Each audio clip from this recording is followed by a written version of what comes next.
Welcome back. Now that fall sports are back, parents become concerned about their football players, cheerleaders, and other athletes getting injured and suffering concussions.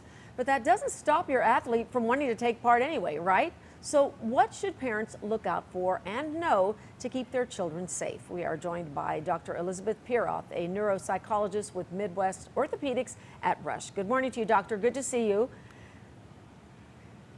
You know what? We have lost your audio. I think you're muted. We had you a second ago.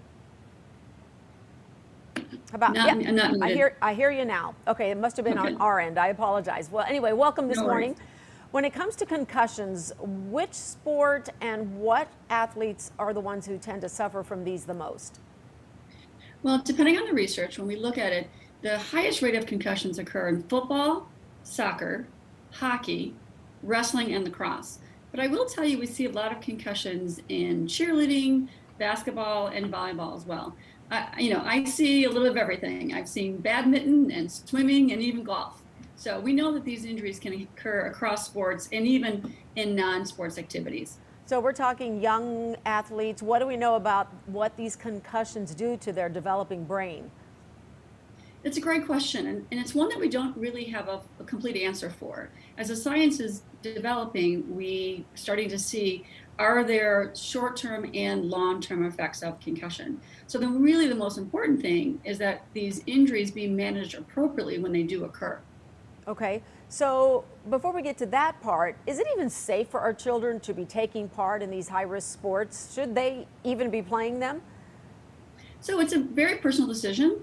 I always say everybody has a comfort level with risk. But yes, there are millions of kids who are playing these sports across the country.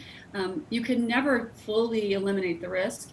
But one of the exciting things about all the research on concussions is that we have found ways to help reduce that risk through equipment and rules and other things that have been studied. So again, it's really a very personal decision about parents knowing their children, knowing their personal interests, their body types, etc., if they can take those risks associated with each individual sport. Okay, so let's talk about what can parents do to make sure their child is safe while competing. You mentioned some things, but what are things that can be done to reduce this from happening? So the number one thing we really want to make sure is that the coaches are properly trained, not only in concussion assessment, in concussion recognition, but also to make sure that they understand how kids are injured in their individual sports. So an example, there's a drill in football called the Oklahoma drill that's been found to show the highest rate of concussions in football. It shouldn't be done. It's been banned in the NFL, it's been banned in a number of colleges, but unfortunately it's still being done at the youth and high school level. It's the same thing with reducing heading practice in soccer. It's the same thing with reducing checking in hockey. So it's really, really important that the coaches understand the ways that we do reduce the risk of concussion. Additionally, we really want to make sure that there's also a focus on equipment.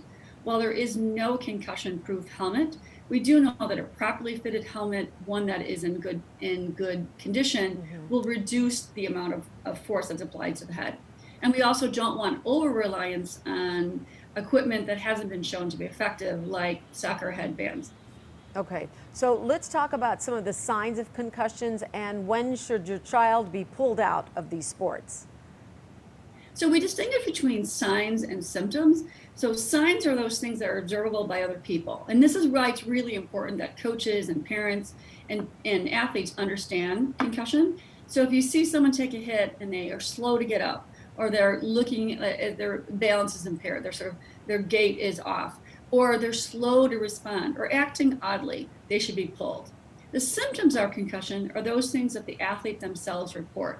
So it can be a headache, dizziness, nausea, ringing in the ears, visual changes, sensitivity to light or sound, not feeling right. Particularly with the younger kids, they have a hard time sort of articulating exactly what they feel. But it's reporting those things like they just feel mentally foggy, they feel slowed in their thinking. So if anyone takes any contact to the head, they should be removed from play and assessed.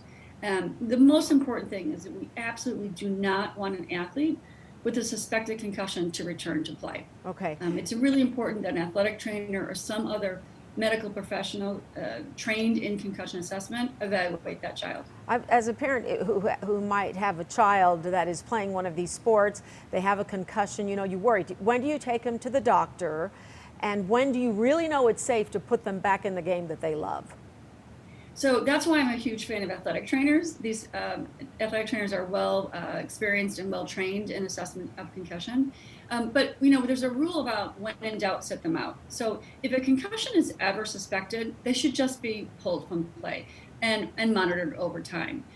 There's what we call danger signs, and these are indications that someone should go to the emergency room. Fortunately, these are rare, but things like loss of consciousness, suspected seizure activity, repetitive vomiting, numbness or tingling in the arms or legs, or worsening of symptoms.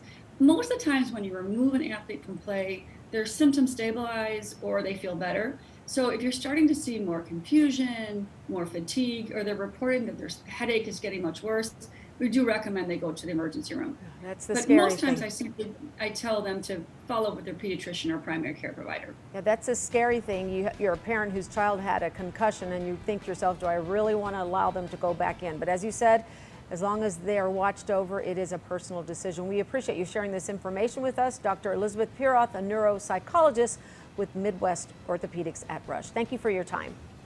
Thank you. We'll be right back.